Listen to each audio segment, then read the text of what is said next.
Ayan, so hello guys, welcome back to my YouTube channel.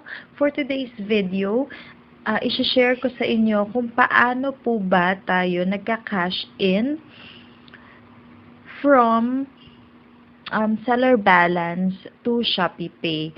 So kung makikita niyo dyan, 0 yung laman ng aking Shopee Pay. Wala po akong cash dyan. So ang gagawin ko is magka-cash in po tayo ng any amount po muna. For example, dito, para magkaroon ng laman yung aking Shopee Pay balance. So, ayan guys, kung mapapansin nyo, dito sa seller balance ko, meron ako 19 pesos. And gusto ko siyang i-transfer na lang sa Shopee Pay. Kasi, minsan kasi kapag nag-withdraw tayo, may times na free yung bank transfer natin. So, merong mga ganun. Free yung admin fee. Pero, meron din naman na pag naubos mo na yung free for a week, ay meron ng charges.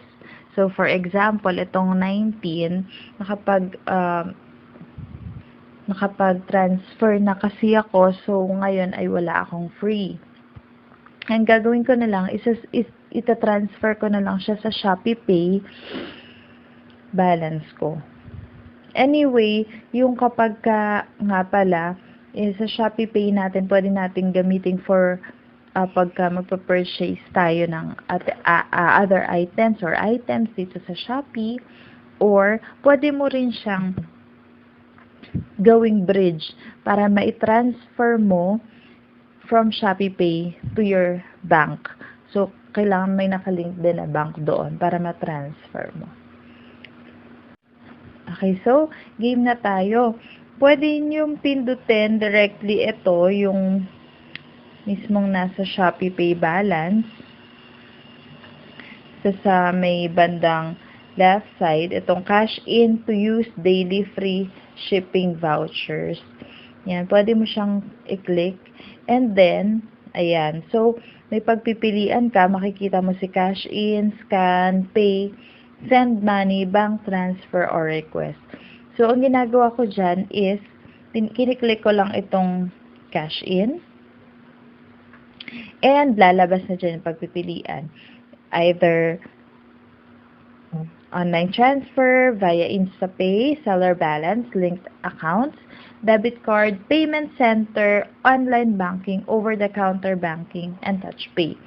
So, since ang topic natin ngayon is from seller balance to Shopee Pay, so pindutin nyo lang si seller balance. Ayan. And click the confirm button sa baba. Ayan. So, dyan, alam nyo naman kung ilan yung seller balance natin. So, kanina nakita nyo 19. Input lang natin yung amount na 19 pesos. And then, pay now. Ayan. So, pag lumabas na yung pay, click nyo lang yung pay. And then, dito, kailangan yung PIN ay ilalagay po natin. Ayan. So, pag nailagay nyo na yung PIN nyo, so, confirm.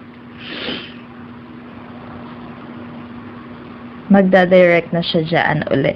So, ayan na po yung mga details. Nag-cash in tayo ng with a total amount of 19 pesos. Ayan, makikita natin yung admin fee is 0. Payment method, yan, lumabas na from seller balance. And then, the transaction ID, reference ID, and completed time. Ayan, so, press mo lang yung okay. Ayan, so, nakita natin na yung 19 pesos from seller balance is nag-reflect na po agad-agad dito sa ating Shopee Pay balance. Yun lamang po, and sana may natutunan po tayo sa video na ito.